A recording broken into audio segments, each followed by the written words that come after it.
All right, so we've had GTFO for about a month now, and a lot of the videos that we've produced here on this channel have been our clear videos, clearing each floor, each map, going through showing you how we did it.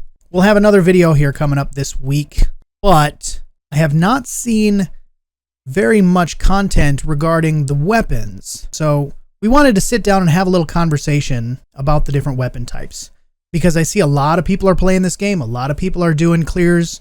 A lot of people are making content on how they're going through each map, what it is that they did, their different strategies, etc., etc. I mean, everybody's doing it. We even have Markiplier playing this game now. So I wanted to take a moment here to sit down with my friend Pudding and talk about the weapons, so maybe people can have a better idea of why it is that we do what it is that we do.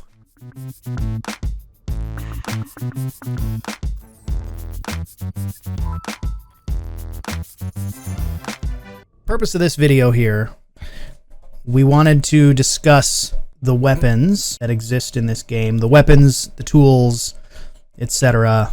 Seeing a lot of posts asking about optimal loadouts, as well as having people come into chat on live stream asking about what we're doing and why we're doing it, because it's really dependent on which map you're playing. It's also dependent on the number of people that you have playing. If you've got a full group versus a solo or two-man, or even a three-man, you're going to do things differently. So, for example, you see me here with the SMG and combat shotgun. Those are my two primary weapons here. I prefer the SMG because it has a nice high rate of fire. It's a little less on the damage, but you do have quite a bit of ammo for it. So this ends up being a weapon that I don't need to take ammo from other players when we find ammo packs. I don't need it as often. The combat shotgun is great because it's got plenty of stopping power and is fully automatic if you hold down your mouse button. High damage on it, high rate of fire, close range though. That's my preferred loadout. I have SFC Pudding here with me. He can discuss his preferred loadout because he has a slightly different for his own reasons. Yeah, I mean, it depends on where I'm going and what I'm doing, and that's going to be kind of a recurring theme as we talk about loadouts and what you take and what's ideal. I usually run the SMG as well. I think that the SMG is probably overall the best of the main weapons. The assault rifle is pretty similar. The pistol is also good, but does lack in terms of rate of fire. I usually run the machine gun. I think that the machine gun is kind of the best all-purpose special for taking out big guys. It's decent for it's probably the best for overall for hordes. It's a gun that can perform well in almost any situation you need it to. I think that all of the specials are good and they all have their place. Probably the weakest overall is the sniper, although I do feel that the regular shotgun is often outstripped by the combat shotgun. The combat shotgun brings a lot of what the regular shotgun does, just also has the automatic mode. I agree with that. The standard shotgun has high damage and short range, as does the combat shotgun, but you have the option for fully automatic, because if you want to shoot just one shot from a combat shotgun, don't click and hold, just click, and you'll shoot one shot. And the regular shotgun is a little higher damage than the combat shotgun, but that's so rarely important. If you're lining up your shots well and letting things get into close range with either of them is going to one-shot the little guys. The regular shotgun takes fewer shots to kill the big guys, but the combat shotgun does it faster because of the fully automatic. Yes, and you had mentioned the sniper rifle. I want to touch on the sniper rifle real quick, because I know a lot of people like the sniper rifle. It is a very, very good special weapon, your secondary weapon. However, we typically will only bring this weapon with in four-man groups, because the disadvantage of having this, there's very low ammo capacity, as you can see here. And so having a sniper rifle when you have a smaller group means you are sacrificing one of the other tool slots, like a machine gun or a combat shotgun or even the revolver. Any one of those has more ammo than the sniper does. The sniper, however, is phenomenal for taking out scouts. Now, if you're not really familiar with scouts and you're not super great at taking scouts out with a hammer, or you're trying to not aggro the room, if you have enough distance, you can get far enough away and take out a scout without alerting the room, because the thing that's alerting everybody else in the room is the sound. So if you're far enough away, that sniper rifle is great for that. It just comes down to, basically you are sacrificing one person's secondary weapon to pretty much only be useful for killing scouts. Because it is so low ammo, you can't really use it for hordes. You're not going to want to be using the ammo to snipe other things. It's just not a worthwhile use of it. And it does not take out any of the large enemies, the big boys and the big girls. It does not take them out with one hit. You'll shoot them in the head, and they'll keep coming just without a head. You'll shoot them in the chest, and they'll keep coming just with a giant hole in their chest. So it's unfortunate that those particular enemies have so much health that they can keep coming after taking a sniper shot and blowing their head completely off. And the recoil is bad enough that you're not going to be able to kill it with a follow-up shot, but likely before it alerts the room around it, even if you are far enough away. Exactly. As we all know, melee weapons do not have any difference other than cosmetics. Although if you ask me, gavel is best.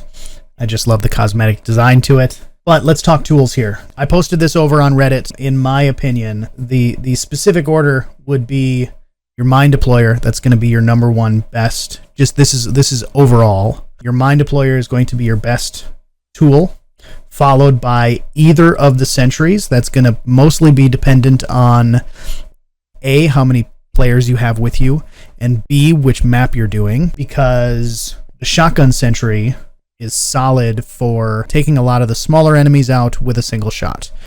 However, they're fast, and the burst sentry is great for slowing them down. It might not kill them, it might not kill a lot of the enemies, but it will slow them down. So if you have 3 people, you can bring one burst and one shotgun, and your 2 sentries will do a decent amount of work. And the big purpose here of the sentries is not actually necessarily to kill them, but more so to give you enough time to get through your alarm door. If you have to have a fallback point because you aggroed a room, a burst sentry is the best tool in that case, because its whole purpose is to slow them down, which gives you opportunities to take out the other enemies that have been aggroed, either with your hammer or with your primary or secondary weapon. Yeah. Bio tracker is great once you reach like D1, for example, or again, if you're not really comfortable with the scout, it's great for tagging the scout or tagging shadow on D1. And then the Seafoam launcher, I personally haven't found a great use for this. I know a lot of people like this. I've seen a lot of people use it and have used it effectively. But what I have personally found, and I think Pudding will agree with me here, is that the maps that you really need Seafoam, you will find Seafoam grenades, and it becomes a wasted tool if you bring the Seafoam launcher. Because the other maps where you wouldn't necessarily find those Seafoam grenades, you don't really need them. It's more just there to give you that added security at a door. But if you've got a good mine deployer and sentry guns in place, the Seafoam launcher becomes a wasted slot if you bring it. I tend to agree with that. The nice thing about the Seafoam launcher is that you don't necessarily want, like, if you have really complicated rooms, like with lots of big guys, the Seafoam launcher is going to be able to Seafoam up multiple of those so that you can safely get in those melee kills on those big guys without alerting the room. But that's such a niche use of an entire tool slot. Honestly, more than any of the other slots, you want to lean on your tools to do as much of the work in fighting actual firefights as you can. There's a couple areas in the later levels, C2 and D1 specifically, where there are rooms that are filled with nothing but big guys. So you have lots of opportunities. If you had a Seafoam launcher, you would have lots of opportunities to use them. However, typically you would really feel the loss of whatever you're not bringing. Yes, and typically speaking, you're able to sneak around them. It's not really necessary in order to get through those rooms. As long as you take your time and work as a team, you can get through those rooms without ever aggroing any of the big guys. We'll be talking about the enemy types in another video. I did want to just touch real quick on a couple more thoughts on the difference between the two sentries, because I feel like that's where a lot of people are kind of in disagreement. I see a lot of people on the side of the burst and a lot of people on the shotgun. And to the point of people that really like one or the other saying that the other is useless.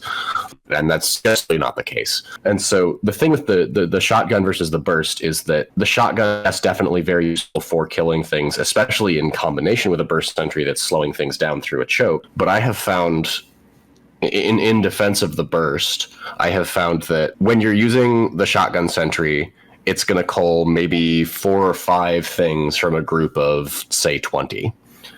And so you are left then fighting 15 of those things. Whereas with the burst sentry, it's going to slow all of them down getting through an area. In the meantime, you can be doing your alarm door, getting pot shots on them, whatever it is you need to be doing at the time, without having to deal with any of those enemies until you're ready. I wholeheartedly agree. Our most recent runs here, we've been running 1 burst and 1 shotgun sentry, and we've absolutely found that is 100% the case. You can point the sentries in opposite directions of each other, so the burst sentry is slowing things down, and as they get past the shotgun sentry, they're still being slowed down by the burst sentry, but the shotgun sentry then takes them out at a very close range. You're able to get through your alarm door and, like you said, take pop shots when needed, if needed. But that's kind of why when I went through and was saying the tier list for tools, I said sentries and not specifically a burst sentry or a shotgun sentry, because they are equally good. It's very situational and depends on how many people are there. If you've got 2 people, maybe you only want to bring a burst sentry. Maybe you want to bring one of each and not bring a mine deployer because of the map that you're playing on. It all depends on your situation. But to say one is better than the other, I would say is probably not accurate. They each have their place. And so with that being said, I think this will conclude the quick rundown of all of the base weapons in GTFO as we sit in early access V01. If you like this video, please give it a thumbs up, subscribe to the YouTube channel, and check us out on Twitch. We're live 4 nights a week. All the links are in the description below. And we'll see you next time.